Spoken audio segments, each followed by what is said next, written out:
Rubbish Kine. तुम समाजवाद और देश के नाम पर एक करोड़ को। समाजवाद? हमारे देश में समाजवाद कहाँ है? हमारे देश में तो अवसरवाद है, जात पातवाद है, कुर्सीवाद है। अरे समाजवाद तो तब आएगा जब आप अपने वोट की ताकत महसूस करेंगे। ये जो वोट है ना, ये कागज का टुकड़ा नहीं है कि डब्बे में डाला और चल दिए। ये वोट तुम्हारे परिवार, तुम्हारे देश, उसकी उन्नति की पर्ची है। ये तो दो धारी तलवार है जो दोनों तरफ से काटती है। ठीक जगह पड़े तो देश खुशहाल और गलत जगह पड़े तो देश का सत्यानाश।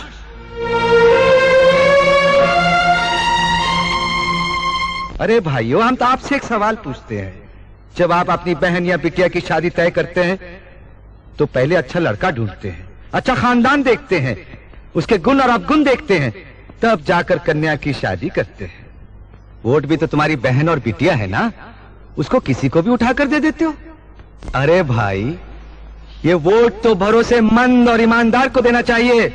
मगर आप लोग क्या करते हैं? बेचते हैं अपना वोट, वोट का ब्लैक मार्केट करते हैं।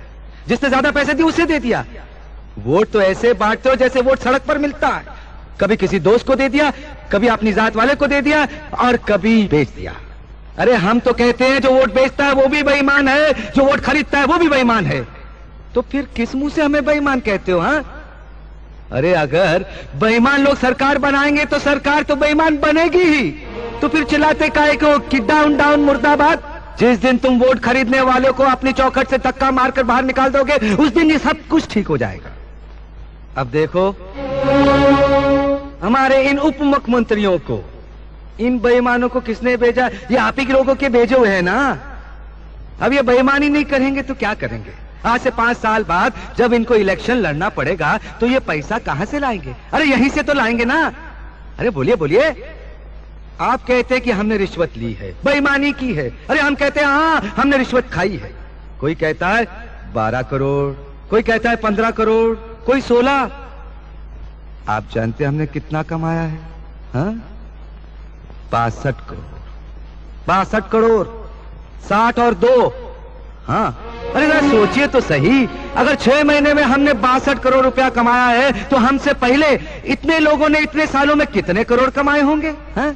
हिसाब लगा सकते हैं आप? अरे जब आप हमारा हिसाब नहीं लगा सके तो उन लोगों का हिसाब कैसे लगा सकते हैं? अरे हम तो कहते हैं उन लोगों से हिसाब मांगो, हम तुम्हारे साथ हैं, हम भी मिलकर हिसाब मांगेंगे। क्यों? क्योंकि अब हमें पता चल चुका है कि ये रुपया, ये पैसा कमाने का तरीका कौन से रास्ते से होता है।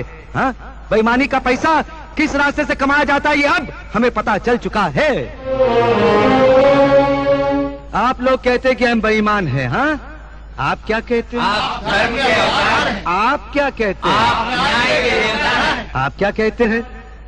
कोई कहता है ईमानदारी के पैगंबर हैं, मगर हम क्या है? हम बेईमान हैं। हम भी जानते हैं, आप भी जानते हैं, लेकिन ये नहीं बोलेंगे। सुन लिया आप लोगों ने? क्योंकि हम इनका कच्चा चिट्ठा जानते हैं ना, इनका बांडा फोड़ सकते हैं। इसलिए तो हम इन बेईमानों के मुखिया बन गए। पर हमारी बेईमानी की कमाई गई कहां? क्या हम निकल गए? अरे हराम का पैसा कि उन ईमानदार लोगों की जय जयकार करो, उन्हीं को वोट दो, उन्हीं की सरकार बनाओ और लोकतंत्र के हाथ मजबूत करो। पर वो ईमानदार लोग भीख का प्याला लेकर वोट मांगने के लिए तुम्हारे दरवाजे पर नहीं आएंगे।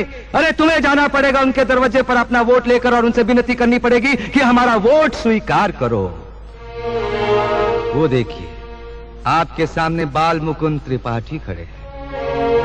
आधी जवानी कल्याण है। आप लोगों में यही तो खराबी है। कोई बड़ी बड़ी बातें करे, मीठी मीठी अच्छी अच्छी बातें करे, आप धनाधन तालियां बजाना शुरू कर देते हैं, सुनकर खुश हो जाते हैं। ये ताली बजाना बंद करो, ये ताली बजाने का वक्त नहीं है।